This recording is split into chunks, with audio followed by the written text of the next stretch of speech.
আবারও স্বরূপনগরের হাকিমপুর সীমান্তের চেকপোস্টে ভিড় জমাচ্ছে বাংলাদেশি নাগরিক। অবৈধভাবে যারা ভারতে বসবাস করত তাদের আবার বাংলাদেশে ফিরে যাওয়ার হিড়িক। শতাধিক বাংলাদেশি নাগরিক যারা এতদিন ভারতে এসে আত্মগোপন করে বিভিন্ন রাজ্যে বা আমাদের রাজ্যের বিভিন্ন জেলায় আত্মগোপন করে বিভিন্ন পেশায় যুক্ত ছিল, তারা আবারও দেশে ফেরার জন্য স্বরূপনগরের হাকিমপুর সীমান্তে উপস্থিত হয়েছে।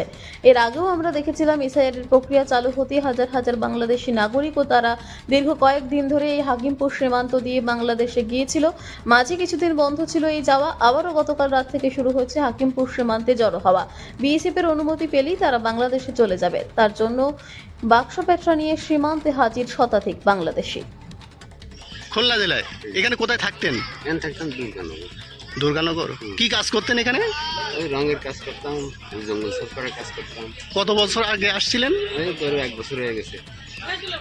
1 বছর আগে আসছিলেন, এখন ফিরে যাচ্ছেন কেন? আমি ফিরে যাচ্ছি, ওই যে সরকার আর কি দেশের মানুষ দেশে চলে যাও। বাংলাদেশে কোথায় বাড়ি?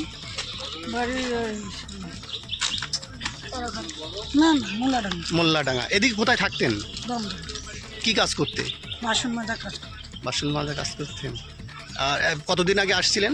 2-3 মাস। 2-3 মাস আগে? হ্যাঁ, ওরকম 1-1.5 বছর হয়েছে। বাসন মাজা যাত্রা কোন বর্ডার দিয়ে আসছিলেন? ওটা মনে নেই। হ্যাঁ, কি নাম কি আপনার? না, এখন এখানে আসছেন কি উদ্দেশ্যে? কি এখন স্যার আমাদের থাকতে দিচ্ছে না, আমরা চলে এসেছি। আচ্ছা, কি বাংলাদেশে চলে যাবেন? বিএসএফ এর কাছে স্যালেন্ডার করতে আসছেন? নাম কি আপনার? থাকতে কি কাজ করতো ওখানে? লেবার। কি কত বছর আগে গিয়েছিলে?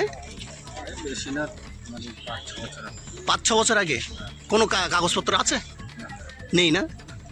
এখন কি বাংলাদেশে ফিরে যাবে? তো এইখানে হঠাৎ করে আসলে কি কি কি কি পরিকল্পনা কি?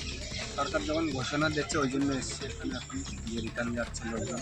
আচ্ছা, ওই জন্য এখানে এসছে। এখন কোথায় বাড়ি? কোথায় বাংলাদেশে? বাংলাদেশে কোথায় বাড়ি? বাড়ি যাচ্ছে তোমার 13 খাদা। কি নাম তোমার? রবি সরকার।